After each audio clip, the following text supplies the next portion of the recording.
జనరల్గా ఆరోగ్యం భాస్కరాది ఇచ్చేది అని వేద ప్రమాణం. ఆరోగ్యం అనేది భాస్కరుడు రవి ఇచ్చేది. కాబట్టి ఈ నయనాలు చక్షువులు కూడా రవియే. కంటికి సంబంధించిన వ్యాధులు ఉన్నవారు ఎవరైనా సరే 5:45 నుంచి 6:30 వరకు గల ఎండని మార్నింగ్ చూస్తే ఆ వ్యాధులు ఖచ్చితంగా నయమవుతాయి. ఇది ఒకటి. దీన్ని బేస్గా తీసుకొని ఇంకొకటి, జనరల్గా స్పాండిలైటిస్ లాంటి వ్యాధులకి నూనె రాసి హీట్ పెడతారు. హీట్ అనేది సూర్యుడిది. బాడీలో ఉండే ఒక గొప్ప విషయం ఏంటంటే, మన శాస్త్రాల్లోనే అన్ని శాస్త్రాలకి తల్లి వంటిది భారతీయ సాంప్రదాయ వేదము.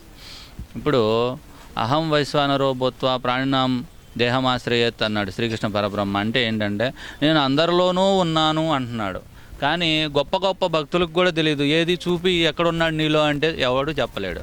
నేను చెప్తానేనండి, అందరిలోనూ 98.4 టెంపరేచర్ రూపంలో భగవంతుడు ఉన్నాడు. అదే ఆయన. సూర్యుడు ప్రతిరోజు మనకి ఛార్జింగ్ ఇస్తూ ఉంటాడు. ఆయన ఒకరోజు రాకపోతే మన సెల్లు డౌన్, ఎందుకు పనికిరాం. అందుకని ఆయన ఈ రకంగా తీసుకుని స్పాండిలైటిస్ లాంటి వ్యాధులు ఉంటాయి, కొంచెం నూనె రాసి వేడి పెడతారు.